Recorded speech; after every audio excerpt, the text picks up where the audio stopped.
Is it possible to actually enjoy waking up at 2 a.m. and not being able to sleep? Turns out it actually is. Because here's the truth. Most people, when they wake up at 2 a.m., they don't even realize it and they just fall back asleep. But when you have insomnia, you get stuck awake and you're laying there and you're wondering, like, what can I do? This is terrible. Like, I just want to sleep. It's a very annoying thing to go through. But what's really going on is you just haven't taught yourself yet how to enjoy being awake in the middle of the night, because you don't actually have to lay there being upset that you're the only person awake in the whole world. So the way to fix this, and I know this sounds weird, is you need to find ways to enjoy being awake in the middle of the night. Because when you do things you enjoy, it reduces activation of the amygdala in your brain, and it allows you to fall back asleep a lot easier. Because sleep is a passive process. It only happens when your brain is calm. And if you're lying there awake, worried about the fact that you can't sleep, thinking about how terrible tomorrow's going to be, and replaying all these scenarios in your head, it's never going to allow that activation of the brain to calm down enough for you to fall back asleep in the first place. And when you do things you enjoy, your brain releases chemicals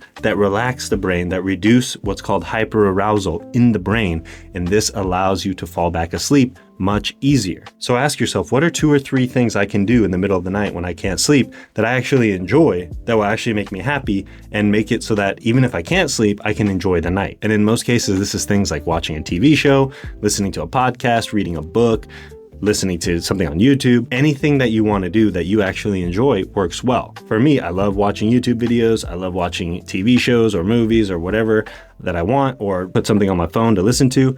And this helps me to relax, to get my mind off of sleep and just drift off when my body's ready. But to make this work, you also need to realize that you don't need 8 hours of sleep to get a good night's rest. Most people, in fact, only sleep 5.5 to 7 hours a night, and that's quote unquote good sleepers. So once you release the need to have 8 hours of sleep or everything is off, then you can focus on, well, I might not sleep 8 hours tonight.